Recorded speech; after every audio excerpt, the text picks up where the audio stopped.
Hi friends, നമ്മൾ ഇന്ന് നോക്കുന്നത് 5ാം ക്ലാസ്സിലെ പഴയ പാഠപുസ്തകമായ സോഷ്യൽ സയൻസിലെ 8ാമത്തെ ചാപ്റ്ററാണ് അഹിംസ, അറിവ്, അധികാരം. ഓക്കെ, ചെറിയൊരു ചാപ്റ്ററാണ്. നമുക്ക് പാഠത്തിലേക്ക് പോവാം.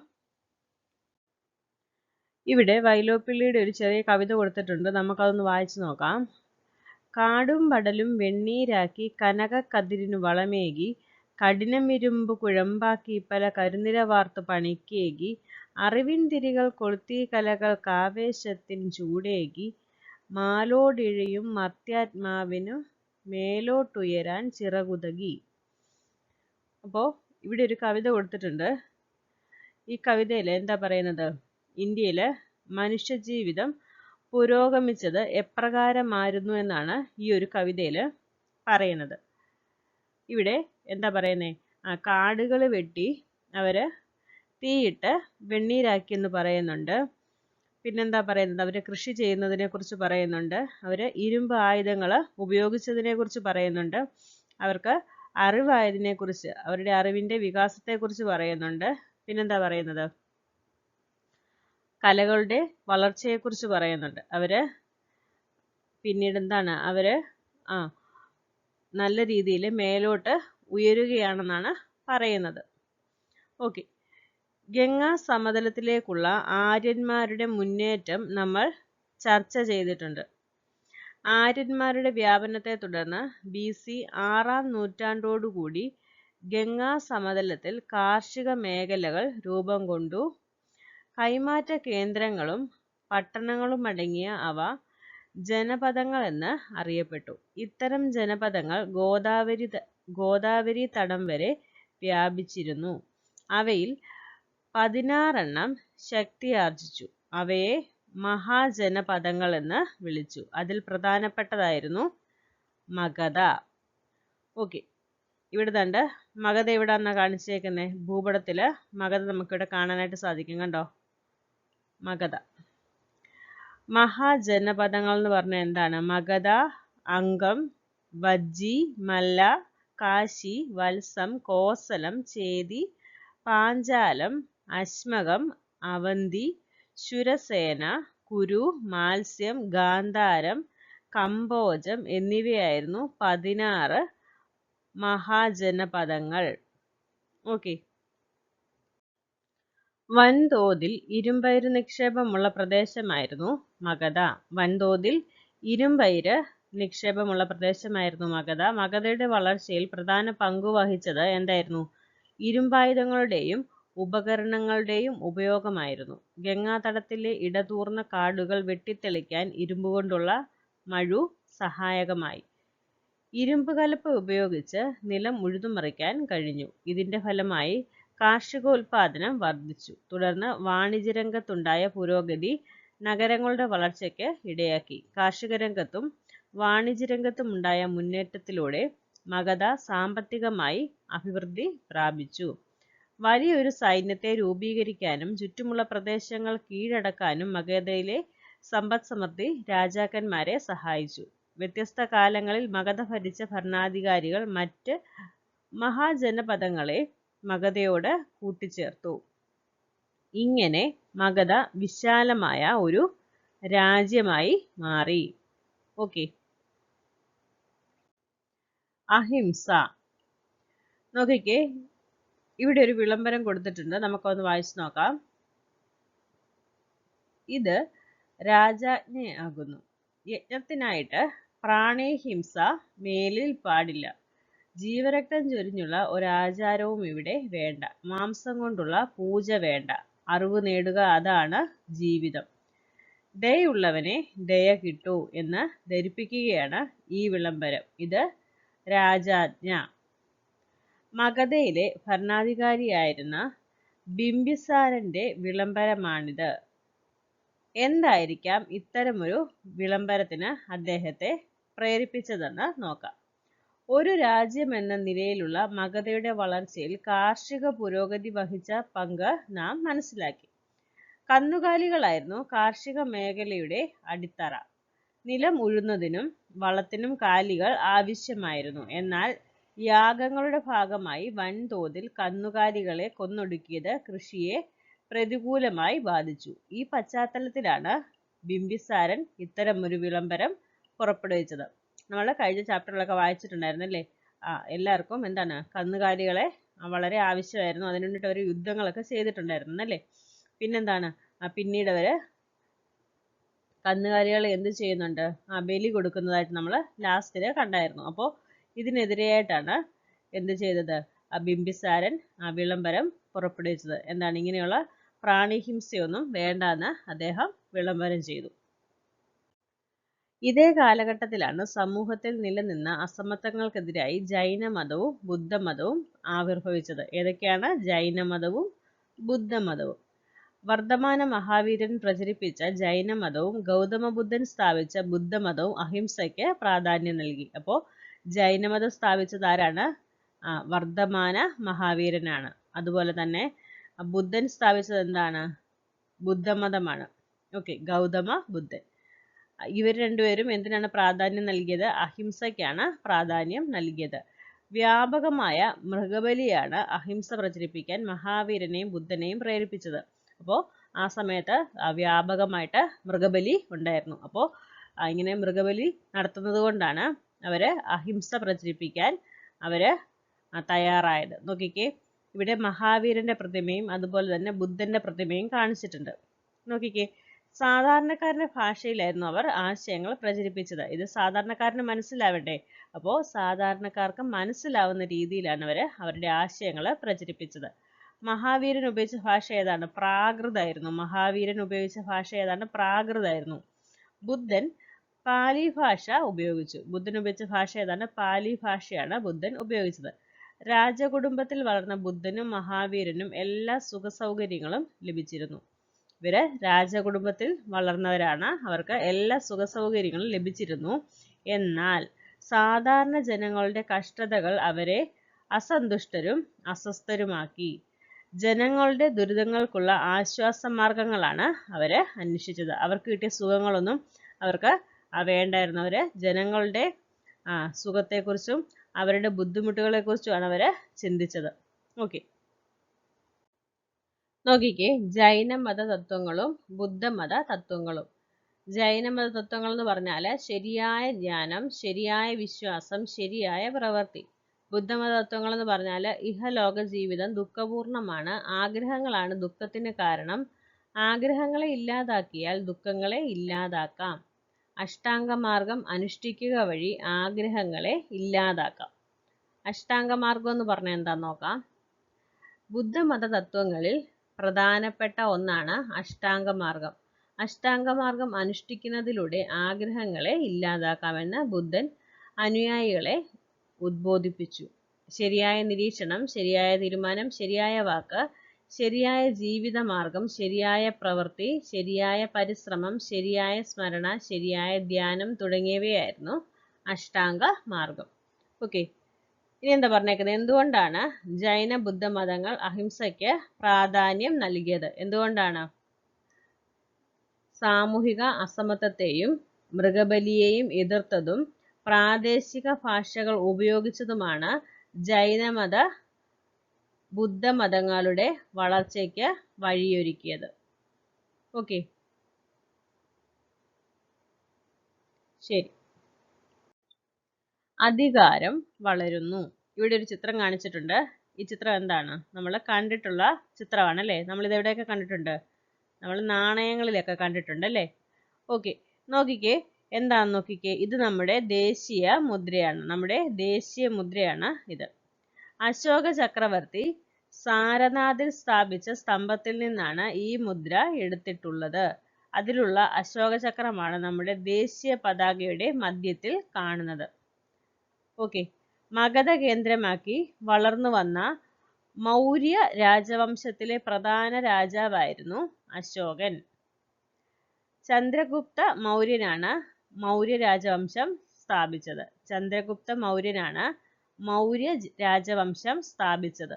അപ്പോൾ മഗധ കേന്ദ്രമാക്കി വളർന്നു വന്ന മൗര്യ രാജവംശത്തിലെ പ്രധാന രാജാവായിരുന്നു ആര്? അശോകൻ. ഓക്കെ, അപ്പോൾ അശോക ചക്രവർത്തി സാരനാഥിൽ സ്ഥാപിച്ച സ്തംഭത്തിൽ നിന്നാണ് ഈ മുദ്ര എടുത്തിട്ടുള്ളത്. നോക്കിക്കേ, അർത്ഥശാസ്ത്രം. മൗര്യ സാമ്രാജ്യ സ്ഥാപകനായിരുന്ന ചന്ദ്രഗുപ്ത മൗര്യന്റെ ഭരണ ഉപദേഷ്ടാവായിരുന്നു ചാണക്യൻ. ഇവിടെ ചാണക്യന്റെ ചിത്രം കാണിച്ചിട്ടുണ്ട്, കണ്ടോ. ഇദ്ദേഹം കൗടില്യൻ എന്ന പേരിലും അറിയപ്പെട്ടിരുന്നു. ചാണക്യന്റെ പ്രസിദ്ധമായ ഗ്രന്ഥമാണ് അർത്ഥശാസ്ത്രം. ഇത് എക്സാമിന് ചോദിച്ചിട്ടുണ്ട്. ശക്തവും കാര്യക്ഷമവുമായ ഒരു ഭരണത്തിന്റെ സംഘാടനം എങ്ങനെയായിരിക്കണം എന്നുള്ളതാണ് ഈ ഗ്രന്ഥത്തിന്റെ പ്രമേയം. അപ്പോൾ ഈ ഗ്രന്ഥത്തിന്റെ പ്രമേയം എന്താണെന്ന് നോക്കി വെച്ചേക്കണം. എന്താണ്? ശക്തവും കാര്യക്ഷമവുമായ ഒരു ഭരണത്തിന്റെ സംഘാടനം എങ്ങനെയായിരിക്കണം. ഓക്കെ. രാജാവിന്റെ ധർമ്മം. രാജ്യത്തിലെ വിവിധ വിഭാഗം ജനങ്ങൾ തമ്മിൽ ഐക്യമുണ്ടായാലേ രാജ്യത്ത് സമാധാനമുണ്ടാകൂ. അതിനായി അശോകൻ സ്വീകരിച്ച നയമാണ് ധർമ്മം അല്ലെങ്കിൽ ധമ്മം. ജനങ്ങളിൽ ഐക്യവും സഹിഷ്ണുതയും വളർത്തി രാജ്യത്ത് സമാധാനം നിലനിർത്തുക എന്നതായിരുന്നു ഇതിന്റെ ലക്ഷ്യം. അവയില് ചില ആശയങ്ങൾ നോക്കിക്കേ. മാതാപിതാക്കളെ അനുസരിക്കുക, ഗുരുക്കന്മാരെ ആദരിക്കുക, മൃഗബലി ഒഴിവാക്കുക, എല്ലാ മതവിശ്വാസങ്ങളോടും സഹിഷ്ണുത കാണിക്കുക, സഹജീവികളോട് കരുണ കാണിക്കുക. ഓക്കെ. അശോക ചക്രവർത്തി ധർമ്മവും തീരുമാനങ്ങളും നിർദ്ദേശങ്ങളും പാറകളിൽ കൊത്തിവെച്ചാണ് ജനങ്ങളെ അറിയിച്ചിരുന്നത്. ഇത്തരം ശിലാലിഖിതങ്ങൾ പ്രധാന പാതയോരങ്ങളിലും നഗരകേന്ദ്രങ്ങളിലുമാണ് സ്ഥാപിച്ചത്. അദ്ദേഹം എങ്ങനെയാണ് ജനങ്ങളെ ഇത് അറിയിച്ചത്? പാറകളിൽ കൊത്തിവെച്ചിട്ടാണ്. അദ്ദേഹത്തിന്റെ തീരുമാനങ്ങളും ധർമ്മങ്ങളും എല്ലാം അദ്ദേഹം എവിടെയാണ് കൊത്തിവെച്ചത്? പാറകളിലാണ്. അപ്പോൾ ഇത്തരം ശിലാലിഖിതങ്ങൾ പ്രധാന പാതയോരങ്ങളിലും നഗരകേന്ദ്രങ്ങളിലുമാണ് സ്ഥാപിച്ചത്. ഇവിടെ ചിത്രം കാണിച്ചിട്ടുണ്ട്, അശോകന്റെ ശിലാലിഖിതം. ഓക്കെ. ബുദ്ധമതമായിരുന്നു ധർമ്മം പ്രചരിപ്പിക്കാൻ അശോകന് പ്രേരണയായത്. രാജ്യത്തിന്റെ വിസ്തൃതി വർദ്ധിപ്പിക്കാനായി അശോകൻ നിരവധി യുദ്ധങ്ങൾ നടത്തി. അതിൽ പ്രധാനപ്പെട്ടതായിരുന്നു കലിംഗ രാജ്യവുമായുള്ള യുദ്ധം. ഇതിൽ കലിംഗ പരാജയപ്പെട്ടു. അനേകം പേരുടെ മരണത്തിനും ദുരിതങ്ങൾക്കും ഇടയാക്കിയ ഈ യുദ്ധത്തിന് ശേഷമാണ് അശോകൻ ബുദ്ധമതം സ്വീകരിച്ചത്. ബുദ്ധമതം ലോകത്തിന്റെ പല ഭാഗങ്ങളിലും പ്രചരിപ്പിക്കുന്നതിൽ അദ്ദേഹം പ്രധാന പങ്കുവഹിച്ചു. ഇനിയൊരു യുദ്ധം വേണ്ട. ചക്രവർത്തി ആയതിനു ശേഷം അശോകൻ യുദ്ധങ്ങളിലൂടെ രാജ്യം വികസിപ്പിച്ചുകൊണ്ടിരുന്നു. തനിക്ക് കീഴടങ്ങാൻ ആവശ്യപ്പെട്ട് കലിംഗയിലെ രാജാവിന് അദ്ദേഹം ഒരു സന്ദേശം അയച്ചു. അഭിമാനിയായ കലിംഗ രാജാവ് കീഴടങ്ങാൻ ഒരുക്കമായിരുന്നില്ല.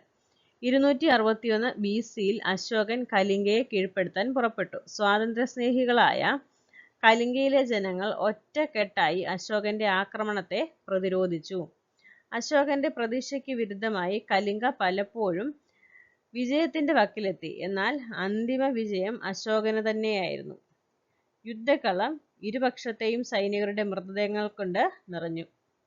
വട്ടമിട്ട് പറക്കുന്ന കഴുകന്മാർ, കൈകാലുകൾ നഷ്ടപ്പെട്ട് വേദന കൊണ്ട് പുളയുന്നവർ, ഉറ്റവരെ നഷ്ടപ്പെട്ട അനാഥ കുഞ്ഞുങ്ങളുടെ വിലാപം, വിധവകളുടെ കണ്ണീർ പുഴ. യുദ്ധക്കാഴ്ചകൾ അശോകനെ അസ്വസ്ഥനാക്കി. ഈ രീതിയിലുള്ള വിജയം അർത്ഥശൂന്യമാണെന്ന് അദ്ദേഹം തിരിച്ചറിഞ്ഞു. ഏറെ വൈകാതെ അദ്ദേഹം ബുദ്ധമത അനുയായിയായി മാറുകയും ബുദ്ധ തത്വങ്ങളിലൂന്നി ഭരണം തുടരുകയും ചെയ്തു. ഓക്കെ. അപ്പോൾ ഇങ്ങനെയാണ് അദ്ദേഹം ബുദ്ധമതം സ്വീകരിക്കുന്നതും അതിനനുസരിച്ച് ഭരണം നടത്തിയതും. ഓക്കെ. സമൂഹം, സമ്പത്ത്, കല. മൗര്യന്മാരുടെ കാലഘട്ടത്തിലെ സാമൂഹിക സാമ്പത്തിക ജീവിതം എങ്ങനെയായിരുന്നുവെന്ന് നോക്കാം. ചാതുർവർണ്ണ്യത്തിലധിഷ്ഠിതമായ സാമൂഹ്യ വിഭജനം നിലനിന്നിരുന്നു. കാർഷിക പ്രവൃത്തികൾ ശൂദ്രരെ കൊണ്ടാണ് ചെയ്യിപ്പിച്ചിരുന്നത്. ജൈനമതവും ബുദ്ധമതവും ഏറെ പ്രചാരം നേടി. കൃഷിയും വാണിജ്യവും മൗര്യ ഭരണകാലത്ത് അഭിവൃദ്ധി പ്രാപിച്ചു. കൃഷിയുടെ പുരോഗതിക്കായി രാജാക്കന്മാർ ജലസേചന സൗകര്യങ്ങൾ ഒരുക്കി. തുന്നൽ, നെയ്ത്ത് തുടങ്ങിയ കൈത്തൊഴിലുകൾ നിലനിന്നിരുന്നു. നാണയങ്ങൾ പ്രചാരത്തിലുണ്ടായിരുന്നു. കച്ചവടത്തിന്റെ പുരോഗതിക്കായി നിരവധി പാതകൾ നിർമ്മിച്ചു. അശോകൻ സാഞ്ചിയിൽ സ്ഥാപിച്ച സ്തൂപമാണ് ചിത്രത്തിലുള്ളത്. ഇതുപോലെ നിരവധി സ്തൂപങ്ങൾ മൗര്യ കാലഘട്ടത്തിൽ നിർമ്മിക്കപ്പെട്ടു. ഇതിനു പുറമെ അനേകം കൊട്ടാരങ്ങളും സാരനാഥിലേതുപോലെ സ്തംഭങ്ങളും മൗര്യ രാജാക്കന്മാർ നിർമ്മിച്ചു. ഈ നിർമ്മിതികൾ മൗര്യ കാലഘട്ടത്തിൽ വാസ്തുവിദ്യയിലും ശില്പവിദ്യയിലുമുണ്ടായ പുരോഗതിയെ സൂചിപ്പിക്കുന്നു. നോക്കിക്കേ, സാഞ്ചിയിലെ സ്തൂപമാണ് ഇവിടെ കാണിച്ചേക്കുന്നത്. കണ്ടോ?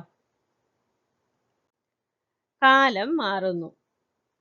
മൗര്യഭരണത്തിന്റെ തകർച്ചയ്ക്ക് ശേഷം AD 4-ാം നൂറ്റാണ്ടോടെ ഗംഗാതടത്തിൽ ഉയർന്നു വന്ന മറ്റൊരു രാജവംശമായിരുന്നു ഗുപ്ത രാജവംശം. ചന്ദ്രഗുപ്തൻ ഒന്നാമൻ, സമുദ്രഗുപ്തൻ, ചന്ദ്രഗുപ്തൻ രണ്ടാമൻ എന്നിവർ ഈ രാജവംശത്തിലെ ശ്രദ്ധേയരായ ഭരണാധികാരികളായിരുന്നു. ഗുപ്ത കാലഘട്ടത്തിന്റെ അവസാനമാകുമ്പോഴേക്കും ദൂരദേശങ്ങളുമായുള്ള വ്യാപാരത്തിൽ കുറവ് വന്നു. കൂടുതൽ ജനങ്ങൾ കൃഷിയിൽ വ്യാപൃതരായി.